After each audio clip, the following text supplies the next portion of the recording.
Hello, this is Grandon Gill, and this is the first part of the videos that I'm creating after our Statistics Bootcamp in the MUMA College of Business's DBA program, and I'm preparing these slides for review. The first thing that we're going to cover is the coin flip exercise, which gives us a kind of an introduction to basic probability as it is experienced in the real world. So in this video, we're going to cover a number of topics. First off, we will talk a little bit about the protocol for gathering and analyzing data. Then we will talk a little bit about some of the predictions that you made about what would happen when you flipped a coin 100 times. How many heads, how many tails, how many heads in a row, tails in a row, and so forth. Then we will talk about some basic probability concepts and how we summarize distributions. And this is our first example of a statistic, which is a function of a sample. And we'll specifically talk about the average and the standard deviation. Then we will talk about the difference between the values that we get from a sample and the true values that we expect to get from a process or an entire population. Then we'll have a little bit of discussion. So when we ran the workshop, we followed the protocol that I'm going to describe. The first thing that we did was to fill out a prediction form on Canvas, where you gave me estimates of how many heads you expected to see out of 100 heads, how many times you expected to see 8 or more heads in a row, what you thought the maximum number of heads in a row would be, and so forth. Then the next thing that we did was we actually flipped the coins 100 times and recorded the results. We then filled out the results on Canvas and uploaded them with another form. This was Survey 2. And finally, we're going to talk a little bit about the basic concepts. So let's start just by quickly reviewing what was on the survey. The first question we asked was, out of 100 flips, how many heads do you expect to see? Then we asked a couple of questions about the distribution as a whole. Given the size of the class, which in our example was 25 people filled out the form, what is the minimum number of heads you would expect to see out of all 25 of those samples? Out of the, what would the maximum number of heads you'd expect to see, again, out of those 25 observations? Given the size of the class, how many times would you expect to see 8 heads in a row? If we just picked up a coin and flipped it 8 times, we'd be very surprised if we got 8 heads in a row. But if we've got 25 people each flipping the coin 100 times, that might not be as surprising. Then we ask the same question, but we ask heads or tails in a row. And finally, we ask, out of the whole class, what is the maximum number of heads or tails in a row that you would expect to see? And so with this survey, we were kind of testing your intuition. So here are some results from the actual workshop that we held. The survey that people completed in order to make predictions is located here, and what you see across the top is essentially the questions that each person asked or answered. And we did, get some interesting replies, like some people thought that they would get 100 heads out of the 100 flips and so forth. And this is a challenge you often run into with data. Not necessarily all your data is good. It doesn't mean that people lied. It often means that they misunderstood the question. Over here is a result of the analysis that we did, and I just chose one of the analyses, the maximum heads or tails in a row. And if you take a look, the maximum number of heads or tails in a row was predicted to be 10, and then we had a bit of a swing on both sides, ranging all the way from 1 to 20. 1 would be an interesting observation, since it's impossible to get less than 1 head in a row if you get any heads at all. So this gives you an example of some of the stuff on the sample, and in the Canvas site, we actually have all of the analyses up in a spreadsheet, the Survey 1 analysis spreadsheet, if you want to see those. Now, for most of you, the process of gathering data in the worksheet and actually formatting is not going to be that much interest if you're trying to review the concepts. And I might create a separate video for each one of these so you can just see how the sausage was made. But basically, the common principle was the Google survey instrument always gives you a CSV, comma-separated variable file.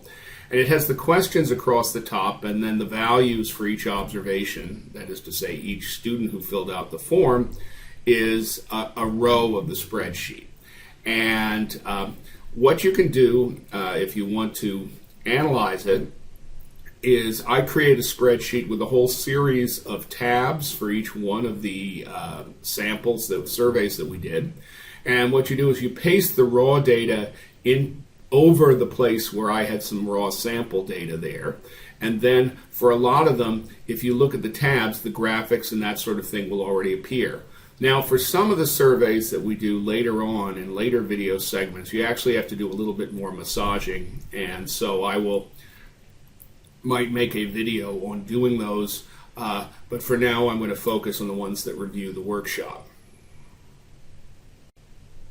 So in the workshop itself, we had a discussion of people's predictions, and I'll just make a few comments on what we found in the discussion. For one thing, the distribution of heads, what we wanted people to understand is, assuming they're fair coins, there's probably a 50-50 chance of heads coming up. So we would expect that 50 heads would be the most common number. However, that does not mean everyone will get 50 heads, because there's always some error in the observation when you're trying to estimate the true mean. And so, as a result, what we would expect is that you would get some range of numbers. The minimum head would kind of be the lower bound of that range. If you've got 25 people flipping coins, then the lower bound would be like a 1 in 25 chance. Most of our estimates seem to be around 30 or there, or 30 or 40 range, which is probably not a bad estimate for that. In addition, how do you estimate the maximum head? What we argued was that the distribution was fairly symmetrical. So if the minimum is 50 minus 15 that you predict, the maximum should be 50 plus 15. So it might be 65 as opposed to 35 for a minimum. The likelihood of 8 heads in a row, well, we calculated that by saying that there's a 50% chance of getting heads on any given flip. So if you flip 8 times, you have to multiply 50% to the 8th power, 50 times 50 times 50 times, and so forth. Well, 2 to the 8th is 1 in 256, so that a half to the 8th power is going to be 1 over 256. So if you're only flipping a coin 100 times, the odds of getting 8 in a row is probably a little less than even. But if you've got 25 people flipping, you probably end up getting 4 or 5 people who would actually have that many heads in a row. What about 8 heads or 8 tails? Well, that basically is better odds than just 8 heads. And so what you could do is you could figure the first flip could either be heads or tails, and then the remaining 7 flips would have to be the same. So that's like a 1 in 128 chance. 128 is 2 to the 7th power. And so we'd expect to get about twice as many heads or tails, maybe 10 or 8 to 10 out of 25 flips. If we had 100 people flipping, that number would obviously be larger. Finally, the question is, how did you make the estimate? And I've given you an idea. This type of distribution is called a binomial distribution. Basically, you have a probability of an event happening, and 1 minus that probability is the probability that the event doesn't happen. And if it's 50-50, it's 50% for both ways. And you can actually make estimates. The vast majority of things that we'll be looking at in business, you cannot make estimates about, but this simply gives you a sense of how things that are counterintuitive, like 8 heads in a row can occur. And one of the big things that we need to do as researchers is try to sort out stuff that could occur at random from stuff that really indicates a pattern that we have discovered in the data that we're analyzing. So one thing that we don't want to get caught up on in this workshop is high levels of formalism. But even so, it's useful just to go over a few elements of terminology that we'll be using.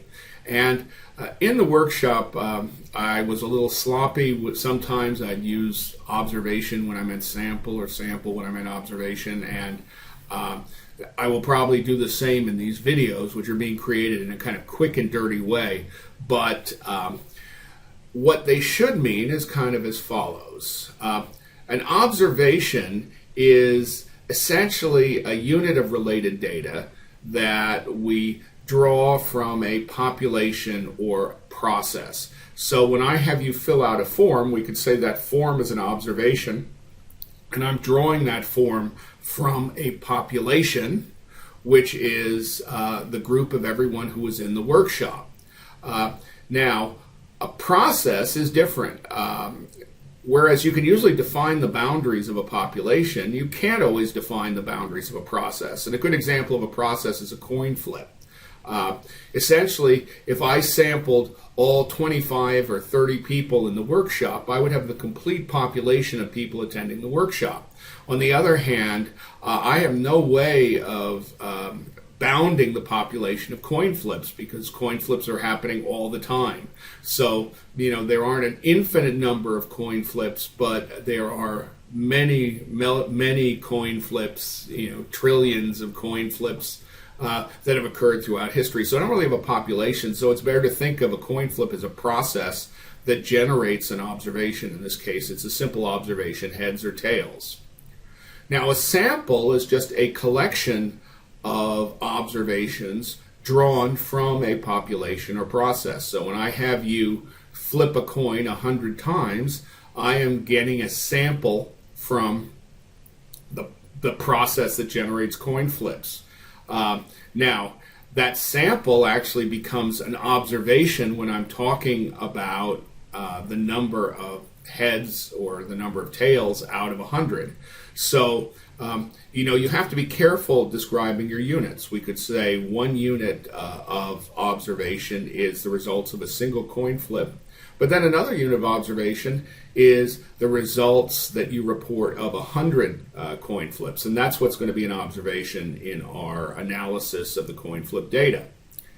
Now, a variable is just a label that we use to hold the values of our observations. So if I declared a variable x and said that x can either have the value heads or the value tails, basically x is like a cubbyhole that we can put the value of each observation in.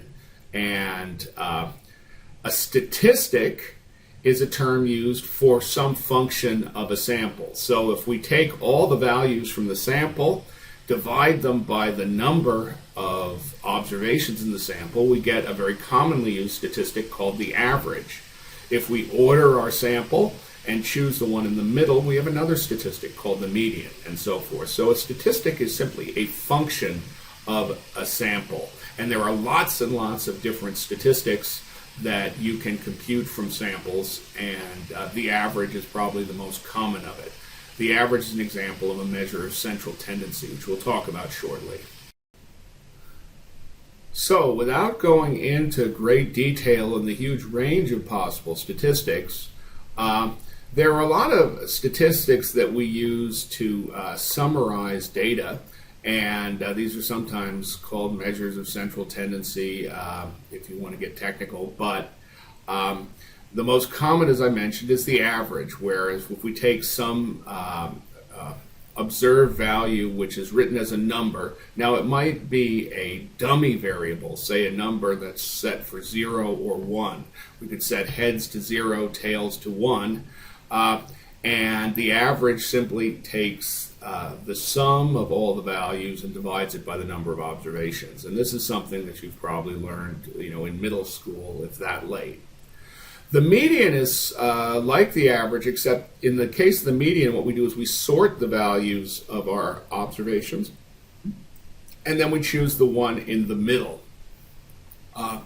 The advantage of the median is that it does not necessarily be heavily affected by outliers. And the example I gave in the class was that the Harvard class of 76 has a net worth on average that's $3 million less than the class of 77 per student. So that's a huge difference in net worth. Well, why? Well, Bill Gates was affiliated with the class of 77, so you take his 40 or 50 billion dollars and divide that by 1,600 students, and all of a sudden you have a big difference.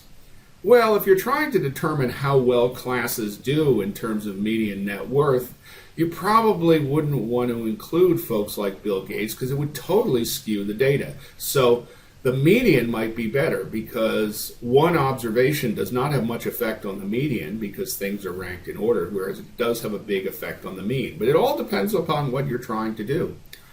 If you were trying to estimate how much each class was likely to give, you might want to include the outliers because they might give a disproportionate amount to the school compared with the people who are making somewhere in the middle. The mode is just the most commonly observed value in the distribution, and in a really well-behaved distribution, the average, median, and mode are all very close together.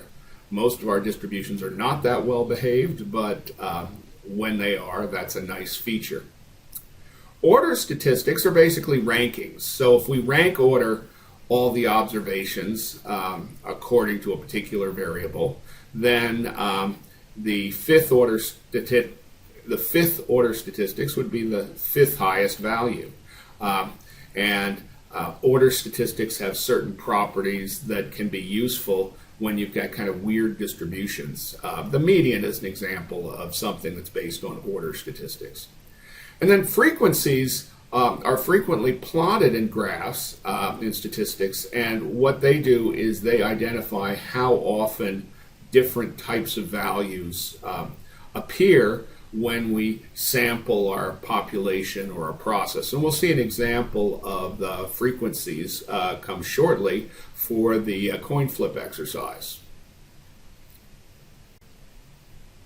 So here is the plot of frequencies for the coin flip exercise. And what we see in this particular exercise was 52 flips appeared in the class 4 times.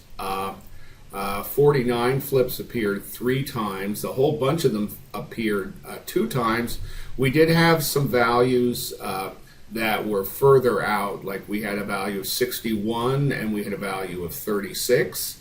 But you can sort of get the sense that this curve almost looks like a bell-shaped curve.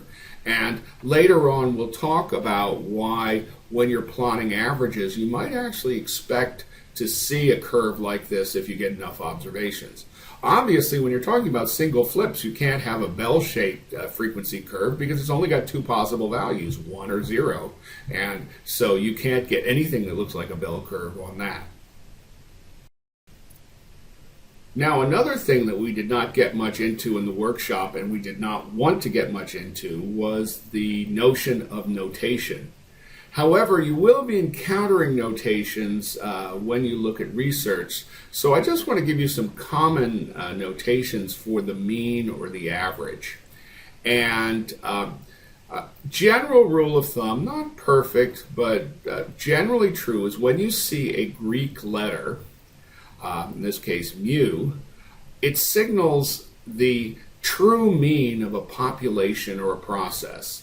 And by the way, we are never going to be able to find that true mean. But when we take samples, that's what we're trying to guess. So you might say that the true mean of the coin flip process is 0.5 if coins are truly fair.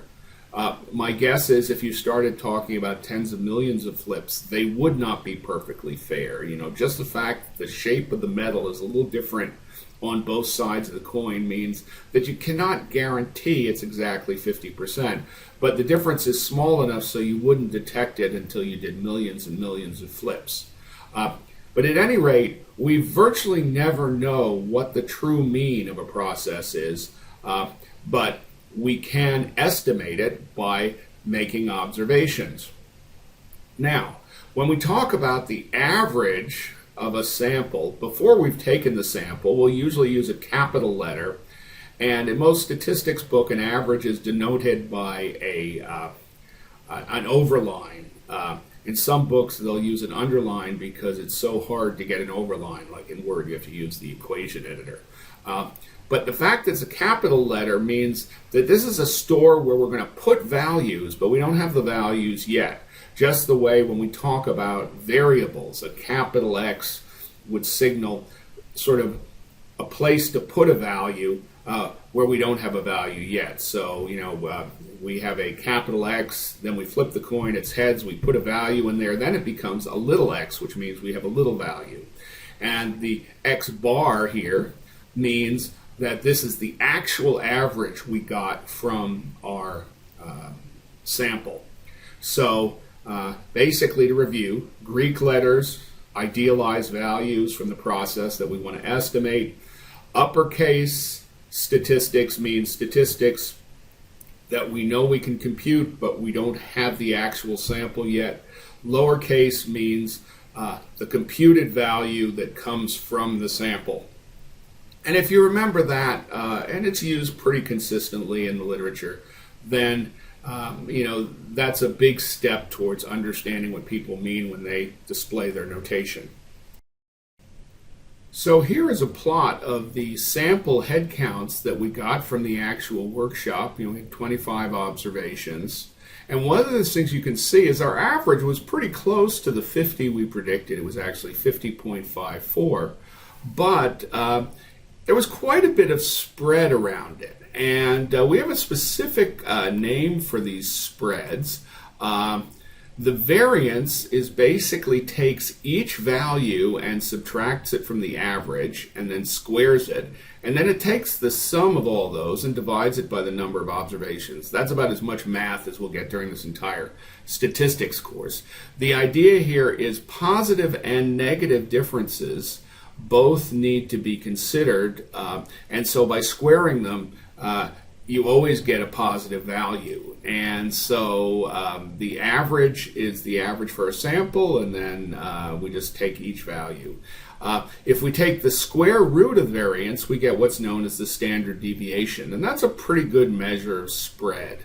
And the standard deviation of spread for a coin toss is probably about 4 or 5 out of 100 tosses. So. And we'll talk a little bit about distributions in a later lecture and why that's significant. But at any rate, a standard deviation gives you an idea of how much error you should expect every time you run a test or take an observation. So, last bit of notation for this particular lecture. The first is Greek letters.